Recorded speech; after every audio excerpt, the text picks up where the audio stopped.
Trees in every country. Trees, you know we can work together and learn what we need to meet the challenge. Hello, and welcome to the ISA Conference Rewind video series. I'm Henry Miller at the International Society of Arboriculture. Today, ISA is proud to bring you a presentation by Francesco Ferrini on planning and managing green cities for human health and well-being. This presentation was originally given at the 2023 ISA Virtual Conference, so the views seen here are those of the presenters.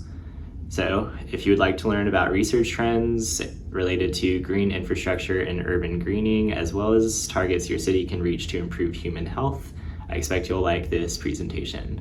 Now sit back and enjoy.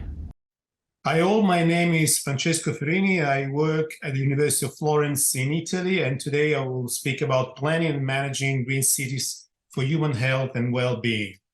You know that the city in the world are changing rapidly. The latest trends are that there is a more and higher appreciation of nature, the so-called green revolution. Green infrastructure as mitigation and adaptation strategy to climate change are becoming more and more familiar. And we know that nature-based solutions are good, but they're not enough. So urban nature becomes mainstreaming based on the concept of nature-based thinking instead of nature-based solution. And you can see this by the number of papers. You can find a database corpus by using the keywords health and urban green and urban green spaces. I tried to do this a couple of months ago, and then a few weeks ago. You can see that there is a sharp increasing on papers published in the international literature about human health and well-being and urban green spaces. And just in a month, more than 50 papers, almost 50 papers actually have been published on these topics. So we have to think, who are the cities for? Because so far we have planned and realized cities that were for the cars and for the buildings and not for the people. But in the next future, we have to think about cities that will be made for the people to live in. So we have to set some targets for the city of the future. We have to think about cities for people. And which are the main targets for this? The first targets is the one I will speak today, is to improve health and well-being. Other targets are mitigating the urban heat island, stormwater management, reducing pollution, preserve biodiversity, and then increase CO2 storage. Actually, all these targets are together important to improve health and well-being. So we'll speak about that, but also trying to say something about all the others targets. And so the targets are important, but also it's important that targets are specific, measurable, achievable, relevant, and time-based to have a really smart city.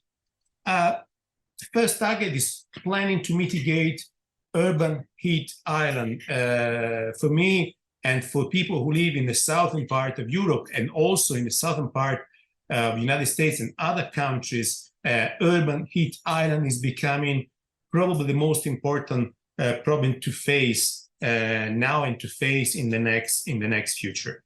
I don't know if you remember, but probably the people who are old, like I am, we remember this the song sang by Joni Mitchell. This song was written, composed, and originally recorded by this Canadian singer. The song is known for its environmental concern. If you remember, the refrain is, they paved paradise to put up a parking lot. And then she said, hey, farmer, put away that DDT now. And it's a very sentimental sound. And then he also referred to the tree that will be placed in a museum and charge the people $1 $1.50 just to see them. And she refers to the Foster Botanical Garden in downtown Honolulu, which is a living museum of tropical plants, some rare and endangered.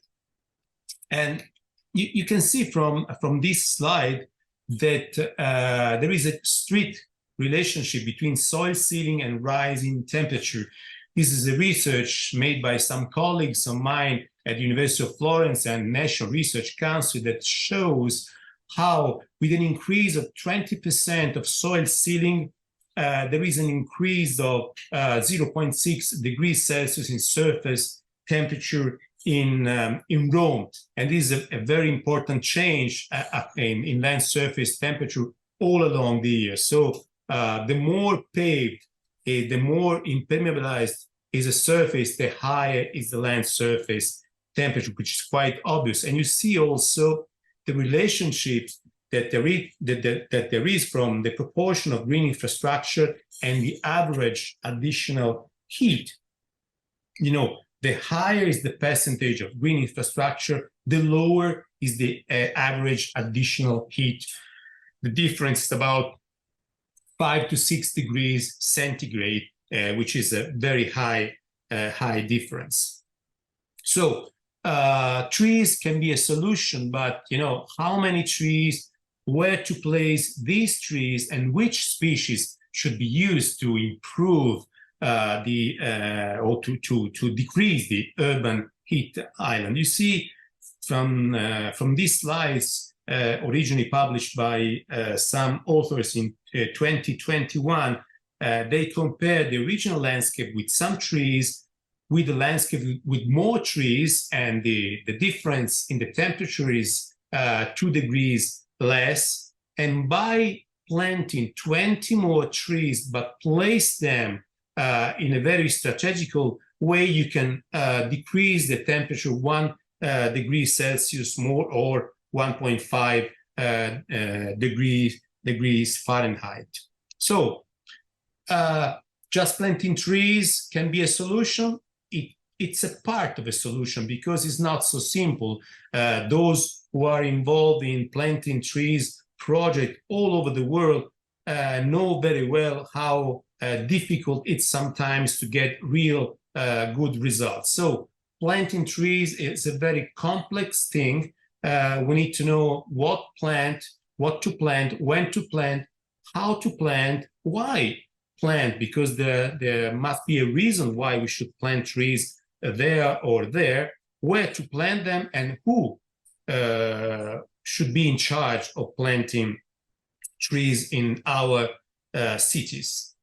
And also, it's not important just the tree cover, but also, for example, biodiversity has been correlated in a positive way with the extent of cooling. So the more biodiverse is our urban forest, the higher is the effect on air temperature. So to have different species, different canopy shape, different different leaf form, it's important to have a bigger effect on air temperature.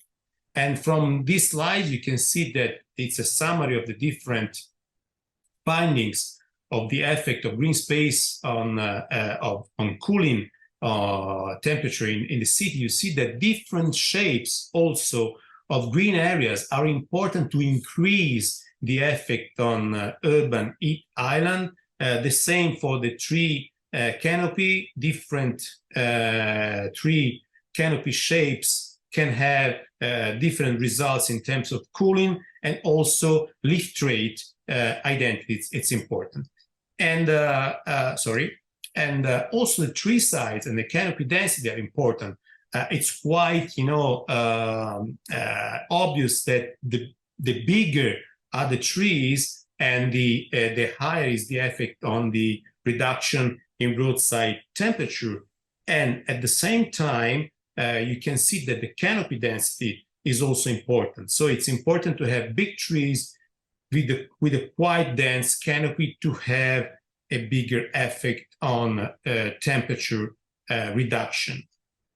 And this is very interesting. It is a photo taken with infrared camera, you can see how different vegetation can have different effect on cooling the air.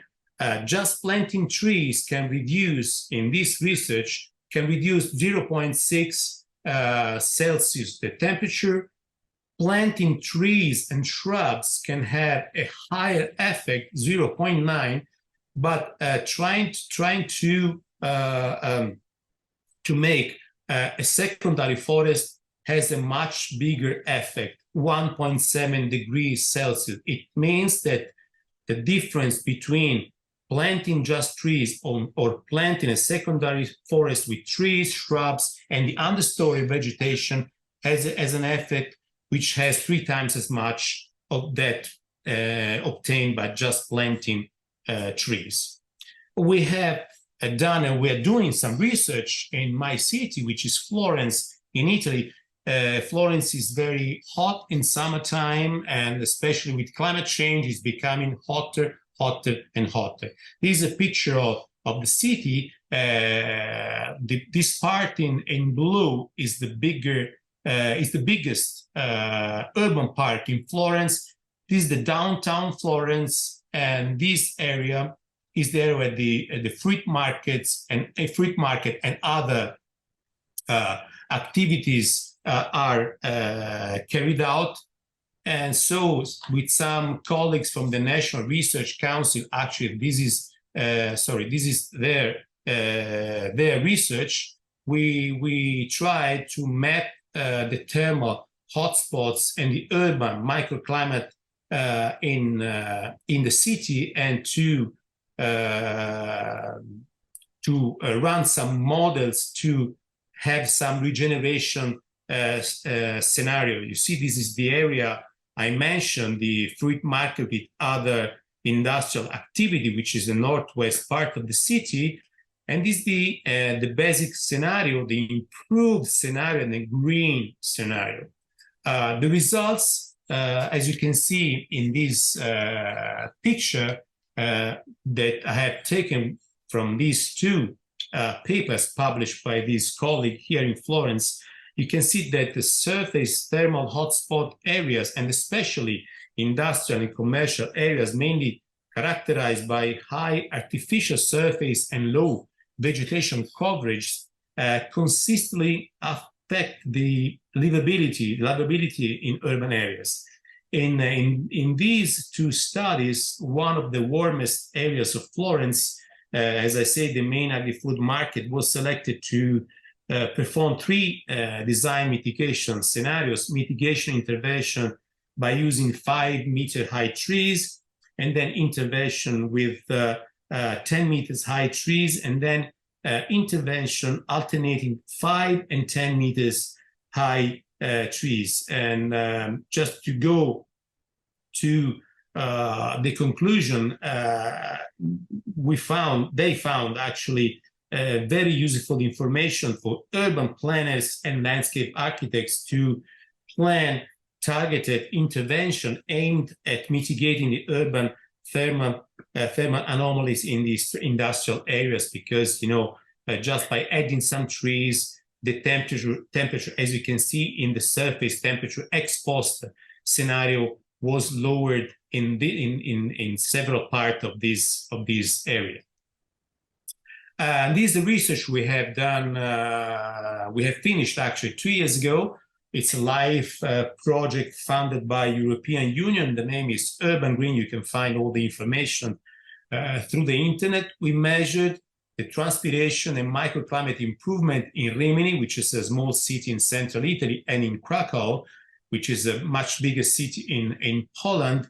And we found some effect of species and season, but you can see that horse chestnut is much less effective compared to black poplar. Black poplar is a typical, and it's an Italian native species. You see that the black poplar can dissipate 488 kilojoule in 1 hour on average, the yearly average, while the horse chestnut can dissipate less than the half, 15 kilojoules. So there is a big difference between these two species.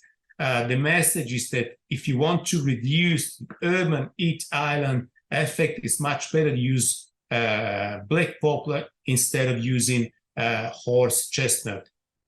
Or, for example, you can also use English oak or holm oak and also tilia to have much better effect on this.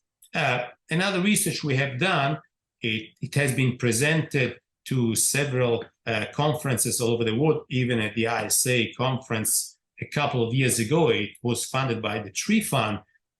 We compared for 10 years trees which were planted in 3 different soil treatments with control. So 4 soil treatments. The first one was impermeable design, which was asphalt on a concrete subgrade, a permeable design, curb on a crushed rock subgrade, the porous design, we use an epoxy resin plus even graded inert on a crushed rock subgrade, so the same subgrade to have the same initial condition. Then we also use some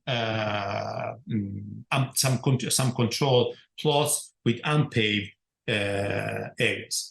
This picture was made by using a thermal camera which highlighted the warmest surface temperature in impermeable, you see, and permeable plots compared to control and to porous ones. So it's a very important effect of the soil covering material on the production of urban heat island. You see the 2 plots, permeable and impermeable, are much colder compared to control, and are much warmer compared to porous and control plots.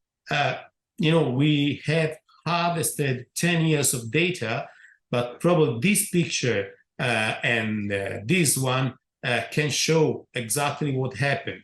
The porous material was much colder compared to the asphalt, which is this one, and paved pervious material. So just these 2 pictures. This one, during the snowfall, you see that the asphalt is much warmer compared to the bare ground and compared to the porous material used as a soil covering material. So these results were published, as I told you, and just on this journal last year in October 2022. So you can find all the results of the research just using this title. Another important thing is that urban green spaces, they are also a matter of environmental justice. This is a recent research which has compared the land surface temperature and the median household income.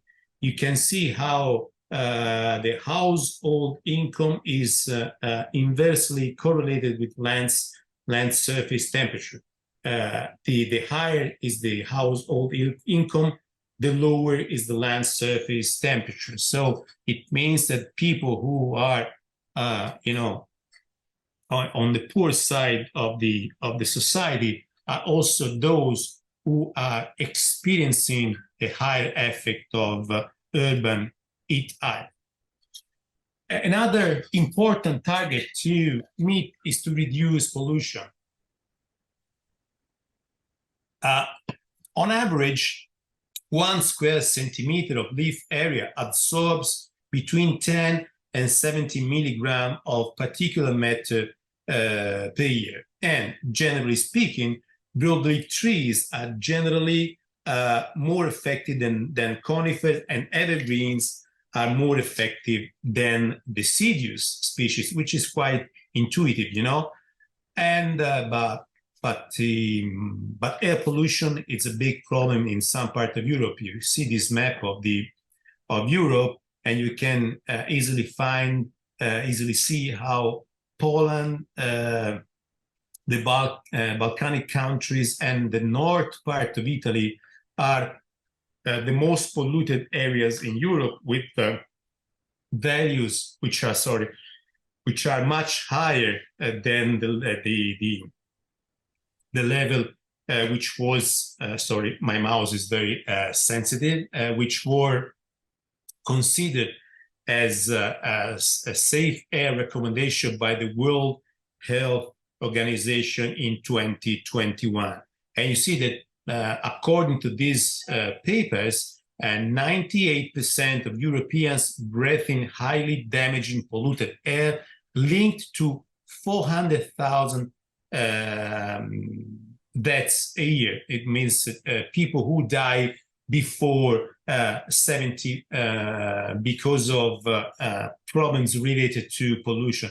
400,000 people are a huge amount, a huge toll we have to pay for this reason. So we have to work as strong as we can to reduce the air pollution in Europe, and especially in Italy, which is my country. And you see that these are the premature deaths, years of life lost, attributable to exposure to PM 2.5 above the 2021 WHO guidelines. You see that, as I said before, the Balkanic countries and Italy and Poland and also some East European countries are the most affected by this problem. And just by, meeting the World Health Organization recommendation, we can reduce 43,000 deaths of each year because of the high pollution in some part of Europe. And it's a huge amount, still a huge amount of people who can be saved. And also, it's not just a matter of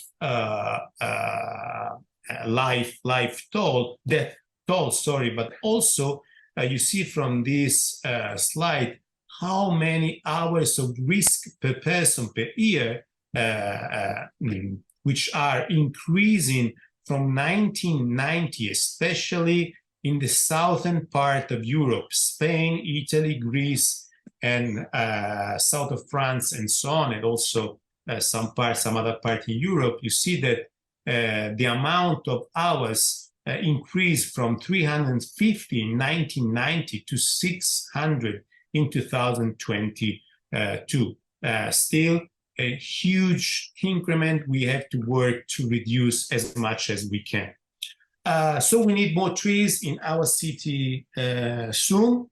And this is the effect of vegetative and non-vegetative cover on land surface temperature on a daily basis, calculated by fitting generalized linear mixed models on a subset of, if I well remember, 120,000 land use units, and by using suburb as a random effect to account for local effects on land surface temperature due to distance from the coast, as well as autocorrelation of vegetation distribution within suburbs. In more specific, more affluent suburbs are often leafier than less affluent ones, as I said before. You can see easily the higher is the canopy cover and the lower is the land surface temperature. As I said before, just to remark this important concept. And also, it's important for the to use the right species. Planting trees, as I said before, is very important, but it's also important to plant the right species for the target we have to meet. For example, these are two typical European species which are also grown in the United States: mountain maple on the left, Norway maple on the right. They are very similar, very close one to the other, genetically close, but they're very different in terms of leaf shape and leaf morphology. Mountain maple has a very rough leaves and very hairy leaves compared to the Norway maple. And its effect, for example, on particulate matter is 3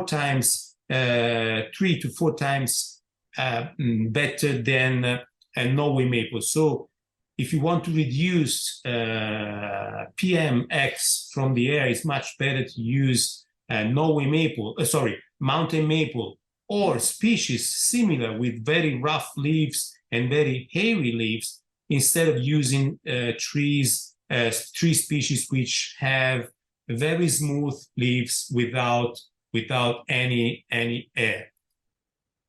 And this is the research we have done a few years ago. We have published on urban forest and urban greening. We compare different shrubs. Shrubs are very important because they can intercept pollutants at the height of our mouth and nose. So at the height where we breathe the air, you see that, for example, Iliadus X bingii, it's much better than other species, all evergreen shrubs, in intercepting heavy metal like the lead, like zinc, or like nickel, while Laurus nobilis, which is our bay laurel, native species in Italy, is much better for intercepting copper.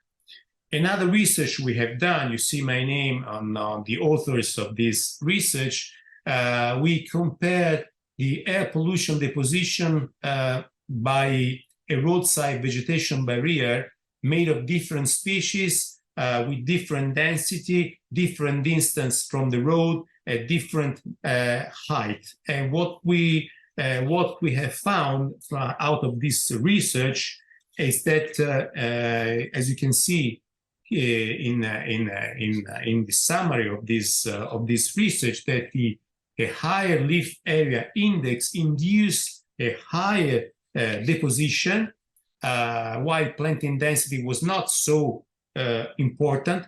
The vegetation barrier also changed the deposition dynamics in the experimental site. So we can say that it's important also to know the characteristic of the barrier. And then we have found that there is a different element composition in the different species, but these are the details probably we will publish in another paper. Another research we have done is the live urban green, which I've showed before. We also measure some ecosystem services like particulate pollution captured by 17 woody species, and we found that, for example, holm oak and Italian stone pine are much more effective than other species in intercepting the 3 different categories of particulate matter: the ultrafine, the fine, and the PM10 to 100. And it's important also to see that the bottom of the canopy usually it's most effective to capture particulate matter. So it's important also to have vegetation close to the pollution source. And these are other 2 papers we have published in the past, still regarding the role of vegetation as a mitigating factor for reducing pollution and also improving the thermal comfort. And it's also important to know that sometimes, like in this case, the canopy density has a very strong effect in reducing particulate matter. This research is very interesting because it concluded that sparse canopy density is optimal for trees in areas with high particulate matter concentration. So the average density of the canopy also favors the dispersion of pollutants, especially PM2.5, while the density of the dense canopy causes often the deterioration, so the worsening of air quality. So it's important also to know the density of the canopy. If the canopy is too dense, sometimes it has just opposite results compared to the sparse density.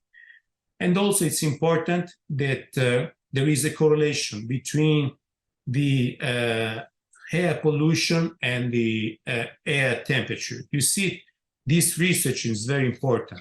It says that the risk of all-cause mortality increased by 6.1% on days with extreme maximum temperature and by 5% on extreme days with high PM 2.5 concentration compared to non-extreme days.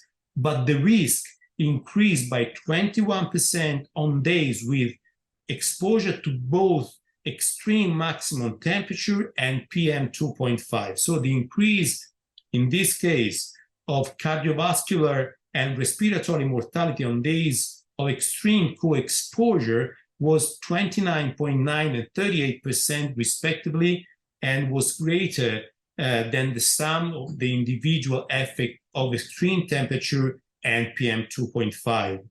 And these estimates were even bigger for the people with the age over 75. These are the two papers connected to this study. So it's important to plan, as I said at the very beginning, to plan the green areas of the future, the city of the future, to improve health and well-being. And we have to consider all the factors I have talked about so far. We know that health is not a simple word. Health is a state of complete physical, mental, and social well-being, and not merely the absence of disease or infirmity. And what nature can do for us? It's very simple. This slide, I think, talks by itself. You see that with the increase in green space in the neighborhood, the lower is the death rate. And this probably is the most important thing. You can reduce the death rate just by increasing the green in your area. And this is the relationship between the amount of green space in a 3 kilometers radius, about 2 miles, and self-perceived health. So people are doing much better, are feeling also much better than when they live in greener neighborhood compared to the people who live in less green, in neighborhood with less green area surface. And this is a research which was done in Albania, in the western part of Europe. You see how there is an inverse relationship between diabetes mortality, cardiac mortality, and pulmonary mortality, and the amount of green spaces. So the higher is the amount of green spaces, the lower is the mortality for these three factors. And so this is a spectrum of forms of nature or nature contact. You see that there are many forms of nature contacts, varying by spatial scale, proximity, the sensory pathway through which nature is experienced, visual, auditory, by touching, and so on. So this slide shows various examples of nature contact along just two of the two scales, spatial and temporal. I think the researchers must define and the specific form of nature contact they are studying, because sometimes it's a bit confusing. But I think all these things I have said so far brings to the concept of forest therapy. Some years ago, we published this paper, which was done with some psychologists of the University of Rome. The title was Go Green and Feel Better.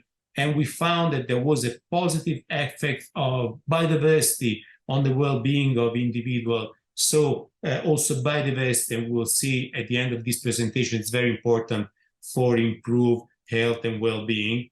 And so the effect of forest bathing is very important. It also has effects on human immune function, as shown by this research published a few years ago. You see how the adrenaline concentration was reduced after a forest trip, while it was a bit increased by a city trip. So having a walk in the woods is very important also to reduce the adrenaline concentration in our body.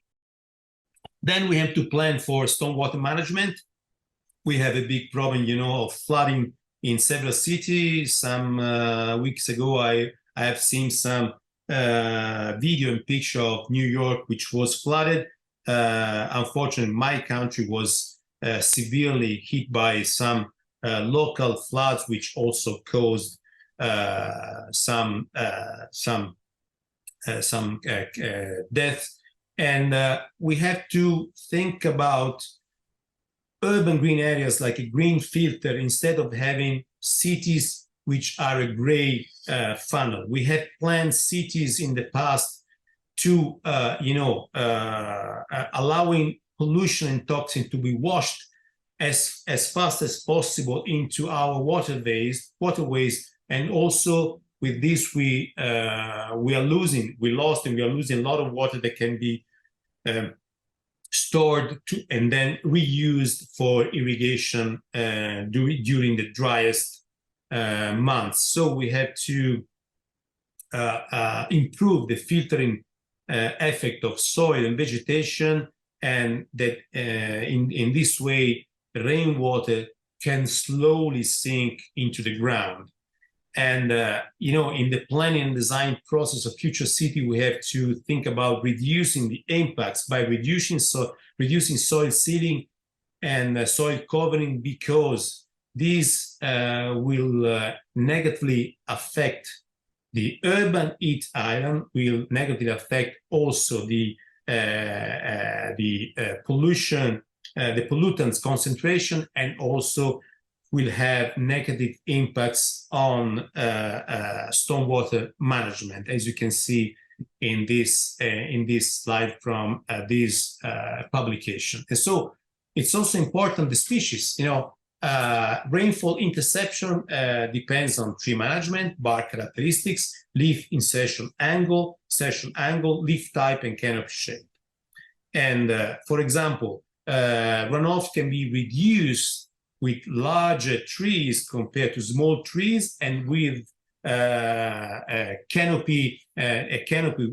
denser canopy compared to a less dense canopy. And also you can see that evergreen street trees can have a higher effect compared to deciduous street trees. And also the same species, you see in these slides how different is the stormwater interception according to the different age and obviously size of a tree. A 5-year-old hackberry can intercept 0.5 cubic meter of rainfall per year, while a 40-year-old hackberry can intercept 20.4 cubic meter of rainfall per year. So several times, 40 times as much compared to a very young tree. And all green areas are important, from the grass strip, the playground, the grass, the street trees, the private and public gardens. The most important thing is that we have to think about our green areas like cogs in an engine that drive a city in a sustainable way. So we shouldn't plan the green areas like single ones, but in the whole city system to have the better results. And so, and also at the end, we have to plan for increasing CO2 storage. You see that, for example, CO2 is mostly stored in large parks, and it's obvious, but it's very important also to know that lawn areas are not so effective, so we should reduce the lawn areas to favor the planting of large and deciduous trees, and also introducing evergreens suitable for the urban environment, to know the difference between carbon assimilation, carbon sequestration, and carbon storage.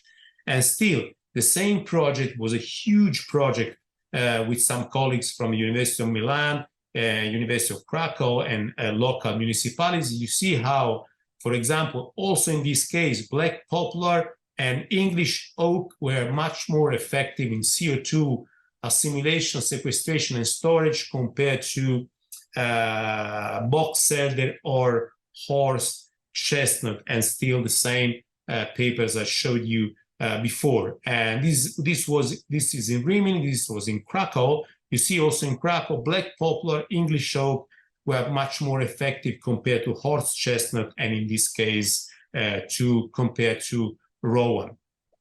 And the last but not the least, planning to preserve and to increase biodiversity. Biodiversity, as I've shown before, it's very important. It's fundamental for the future city in the world. And we should think about this phrase, which was said by the third president of the United States, Thomas Jefferson, who was also an environmentalist. He said that if one link in nature's chain might be lost, another might be lost, till this whole system of things should vanish by piecemeal. So it's very important to preserve any kind of biodiversity, and it's important also to preserve and to increase biodiversity in our cities. And you see how the extinctions of species is strictly correlated with the increase in human population. We have to reverse this process, which is very dangerous for our world. And you see here the cost of inaction on biodiversity loss, which is very, very high. It's estimated that from 1997 and 2011, land cover changes caused losses of about between 3.5 thousand and 18.5 thousand billion dollars per year in ecosystem services globally, and that land degradation cost about 5.5 thousand to 10 to 5,000 billion per year on a world basis. More precisely, you can see in these slides, biodiversity loss reduces agricultural yields and fish catches, increase economic losses due to floods and other disasters, and deprives us of potential new source of medicine. Even we will make the biggest effort to reduce the loss of biodiversity, we will have the same biodiversity we had in 2010, in 2050, 2060. If we continue to behave business as usual, you see how the loss of biodiversity will increase to lose 17% of the total biodiversity in 2100s. Unfortunately, we are now living in a period of war. You see how war and military activities have a very negative effect on biodiversity and on the environment.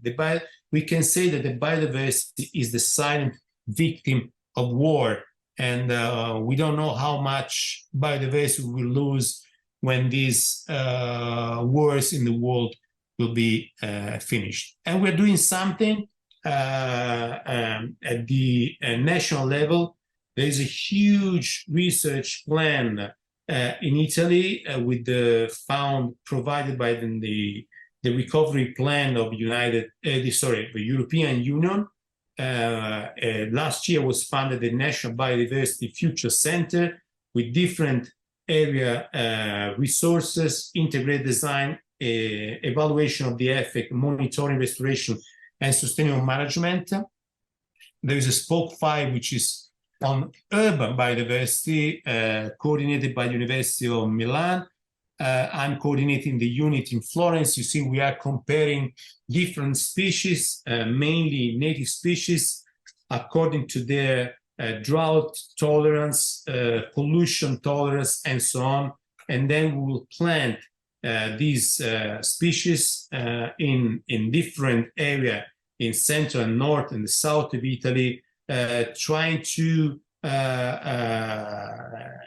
resembling like you know, a natural scheme so we have this planting scheme, different treatments, modular planting density, and so on. So it's a huge project that will be finished in 2026.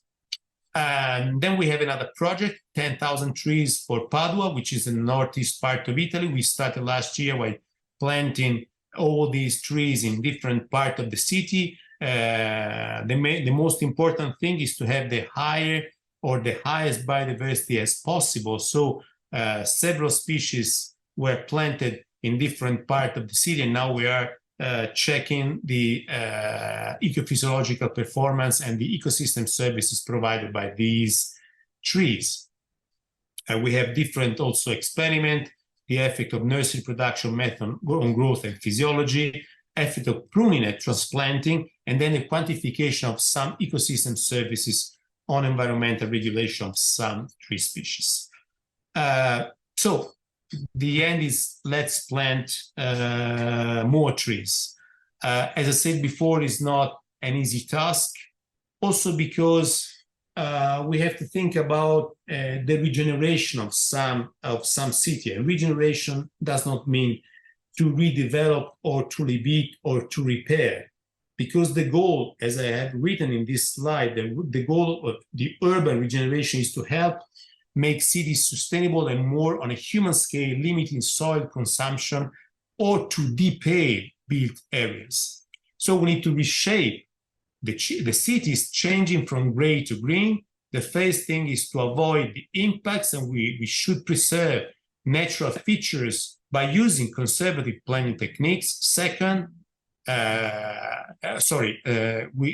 according to the DNSH, which is an acronym that means do not significant harm. So any action, anything, any plan, any program that will be done in the next future in Europe must respect this principle. It must not have any harmful effect on the environment. Second, we have to reduce the impact. We know that anytime we do something, we have some impacts. We have to reduce the impacts, for example, by reducing soil seeding and impermeabilization. And then we have to manage the impacts by using new techniques like the low impact development, the sustainable urban drainage system, or the water sensitive urban design for the stormwater management. So nature-based solutions, as I said in the very beginning of this talk, are very important, but they do not walk alone. They have to walk together with social justice, with urban green strategy, to adaptive co-management, with the governance of the city, and so on. And probably should change to nature-based thinking.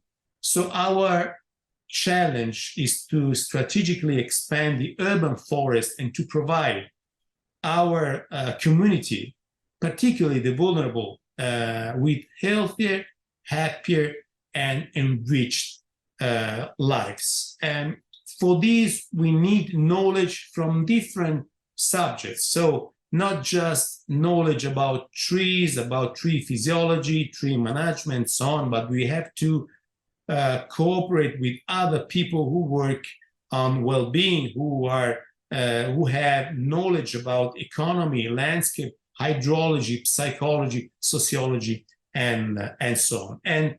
And we should have in mind this governance platform, So to adopt financial strategy and mechanism to support people health and all these, different things that I have put in this slide to improve the health and well-being of the people in our city. We should remember that in 2050, 2/3 of the entire population in the world will live in urban, probably more than 2/3 will live in urban areas. So we have to plan and to realize cities which will be able to host all these people and to improve the life of these people. I finish with this picture.